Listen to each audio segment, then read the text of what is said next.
ఈ రోజు 2014 నుంచి 24 వరకు ఒకసారి కంపేర్ చేస్తే అధ్యక్ష 5వ తరగతి పిల్లలు 2వ తరగతి తెలుగు చదవడానికి ఇబ్బంది పడుతున్న విషయం వాస్తవ అధ్యక్ష.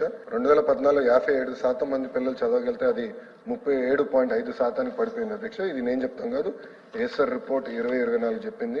ఇంకో పక్కన 8వ తరగతి పిల్లలు 2వ తరగతి తెలుగు చదవగలుగుతారా అంటే 2014లో సుమారుగా 80% ఉంటే 2024 వచ్చి గల 53%కి పడిపోయింది. అంతేకాకుండా 85% మంది పిల్లలు 3వ తరగతి పిల్లలు కనీసం 2వ తరగతి టెక్స్ట్ బుక్ చదవలేకపోతున్నారు. 63% అంటే 5వ తరగతి పిల్లల్లో చూస్తే 63% మంది బేసిక్ రీడింగ్ చేయలేకపోతున్నారు. 8వ తరగతి పిల్లలు చూస్తే కనీసం 50% మంది ఫ్లూయెంట్ గా మాట్లాడలేకపోతున్నారు. 3వ తరగతి పిల్లలు చూస్తే అధ్యక్ష 60% మంది బేసిక్ సబ్ట్రాక్షన్ చేయలేకపోతున్నారు. 8వ తరగతి పిల్లలు చూస్తే 55% మంది బేసిక్ డివిజన్ కూడా చేయలేకపోతున్నారు అధ్యక్ష. 90% మంది 3వ తరగతి పిల్లలకి బేసిక్ ఫౌండేషనల్ న్యూమరసీ స్కిల్స్ కూడా లేవని ఏసర్ రిపోర్ట్ పేర్కొనడం జరిగింది అధ్యక్ష. మీరు చూస్తే ఈ రోజు ప్రభుత్వ పాఠశాలల్లో సంఖ్య తగ్గిందనే విషయం వాస్తవం అధ్యక్ష. సుమారుగా 12 లక్షల మంది school education board of intermediate కలిపితే సుమారుగా 12 లక్షల మంది విద్యార్థులు తగ్గిపోవడం జరిగింది అధ్యక్ష. ఇప్పుడు ఆ సంఖ్య 33.4 లక్షలకి వచ్చింది.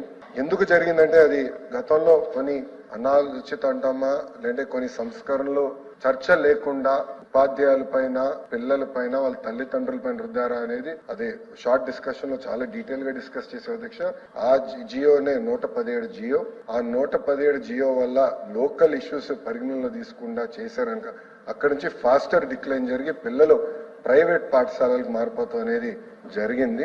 సో ఇప్పుడు మన ప్రభుత్వం అంటే కూటమి ప్రభుత్వ అధికారంలోకి వచ్చిన తర్వాత నాణ్యత పెంచేదానికి 2-3 దాదాపు 10-15 సంస్కరణలు తీసుకున్నాం. దాంట్లో ప్రధానమైన సంస్కరణల అధ్యక్ష నేను బలంగా నమ్మేది ఉపాధ్యాయుల ట్రాన్స్ఫర్ లో రాజకీయ నాయకులు జోక్యం ఉండకూడదు. అవుట్కమ్ బేస్డ్ జరగాలనే దానికి మన కేబినెట్ లో కూడా టీచర్ ట్రాన్స్ఫర్ యాక్ట్ అదే ఒప్పందం వచ్చింది, అదే పాస్ చేశాము.